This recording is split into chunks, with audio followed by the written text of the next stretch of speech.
স্বাগতম জানাই আমার এই চ্যানেলে আসার জন্য সবাইকে ধন্যবাদ। তো আজকে আমি আপনাদের দেখাবো সুপার স্প্লেন্ডার বাইকে অয়েল সিল কিভাবে ফিটিং করে। তো চলো এই ভিডিওর মাধ্যমে আমি তোমাদের দেখাই। তো এবার কি করতে হবে, প্রথমে অয়েল সিলটাকে অয়েল দিয়ে লুব্রিকেন্ট করে নিতে হবে। লুব্রিকেন্ট করে নেওয়ার পরে এখানে লাগাতে হবে। পুরাতন অয়েল সিলটাকে নিয়ে নিবে।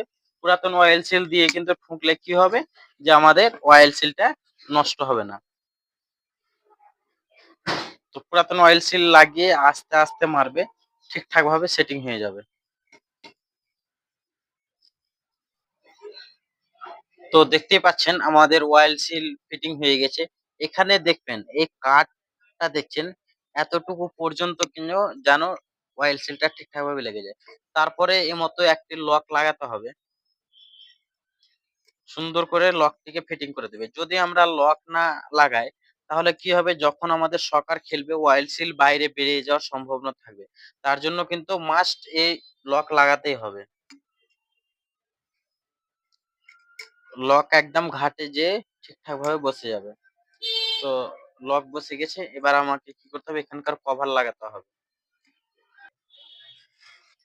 তো এবার এটাকে লাগিয়ে নিতে হবে। এখানে একটা জিনিস মাথায় রাখবে, এই স্প্রিং যেন কোনো মতে না ভুলে। তারপরে কি করবে, এই সকার লাগাবে।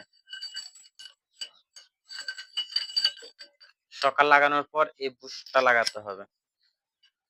বুশ লাগিয়ে এবার ব্যারেলটাকে ভরে দেবে।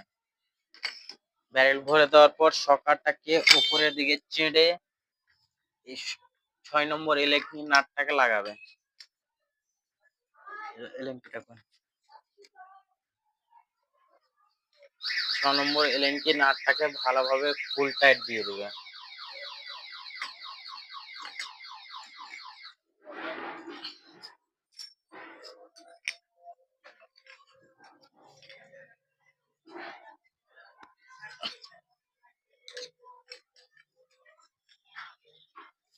ফাইনালি আমাদের টাইট হয়ে গেছে। এবার সকার ফিটিং করার পর আমাদের এখানে একটা জিনিস চেক করতে হবে, এভাবে টেনে দেখবেন।